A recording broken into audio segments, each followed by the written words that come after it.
Tell Pretty us a little good. bit about what happened. All right, so last night, just after 10:30, our officers responded right over here to High Walnut Street on a report of a motor vehicle crash. Upon arrival, Hartford Fire was on scene. Officers in Hartford Fire located a male outside of the vehicle suffering from apparent gunshot wounds. He was rushed to St. Francis Hospital, where ultimately he was pronounced deceased. Detectives began backtracking the C4 system. They observed that the vehicle had had been prior on 37 Brook Street just before the shooting, where it was stopped.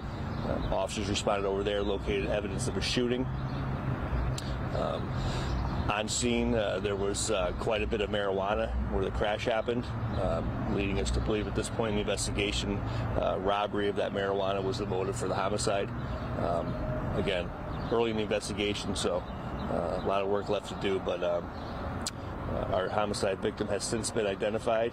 He is Mr. Zayad Langs-Meyer, 18 years old, out of Windsor. Can you spell that, please? I just put it out, so you guys all should have it. Can you talk a little bit about the complexity of having to deal with two scenes and trying to backtrack and figure all that out? To be honest with you, in this case, the camera system helped pretty well with that. The officers were able to get over there quickly and establish where this shooting actually occurred. So again, you saw what car there was, and then you used the city cameras to see where it came from? Correct. We were able to backtrack the vehicle and see where it was prior to the shooting, and that was Brook Street. And who called in the crash? There were several people that called. So people did stop. So, was there any type of shot spotter that went off near Brook Street? Not in this case. There could be different reasons for that, but not in this case. And the marijuana that was found, this was pre-packaged and like on the sidewalk or in the street or where? It was quite a bit around the vehicle, quite a bit. So again, we believe at this point that was the motive for the homicide, was the robbery of that marijuana. It was quite a bit. It was around the vehicle. What vehicle was that over there? The victim's vehicle. So what vehicle was the victim in over here then? It was the Lincoln Town car that crashed over into the bridge over here.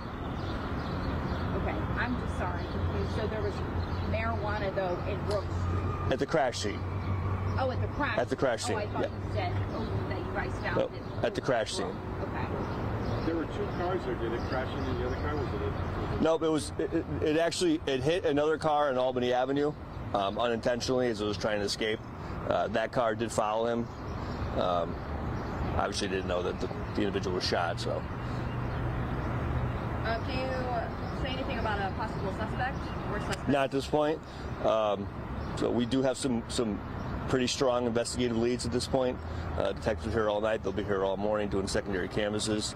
I can't talk about that yet, but there is some strong potential in this one. And the victim was in the car by himself? There was a passenger in the vehicle. And what's the Unharmed. condition? Unharmed. Obviously, we've spoken to him at length. So. Is that passenger being cooperative? He is. So the victim was the driver? Correct. Okay.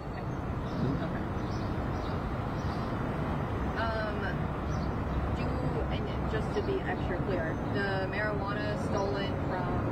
It wasn't stolen. We believe it was attempted to be stolen. Attempted to be stolen. The victim fled before they could steal it. Unfortunately, he was shot. Next steps? Like I said, this is going to be an active investigation. The guys they've been here all night. They're going to be here all day.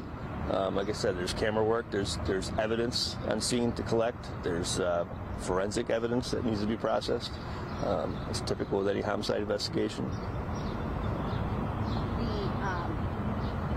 Are you presuming that the person who shot him was the person who was trying to buy it, and then I do. Or at least set him up for this? I do. Yeah. So you guys must have kind of a lead at this point. Right?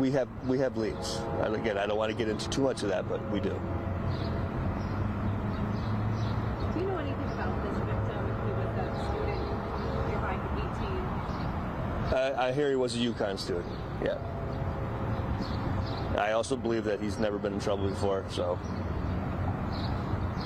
unfortunate. You can speak to that. Obviously, 18 years old, freshman, University of Connecticut. Yeah, it's horrible. It's horrible. It's horrible when anybody dies. It's just, this is number 12 for the year compared to I mean, last year we were at 17, so we're having a little bit light of a year. It's not, 17 at this time. at this time last year. Yeah. And did you mention, is he from Hartford? I believe he's from Windsor. Windsor. Thank you. Everybody good? Yeah, thank you. All right. Thank you.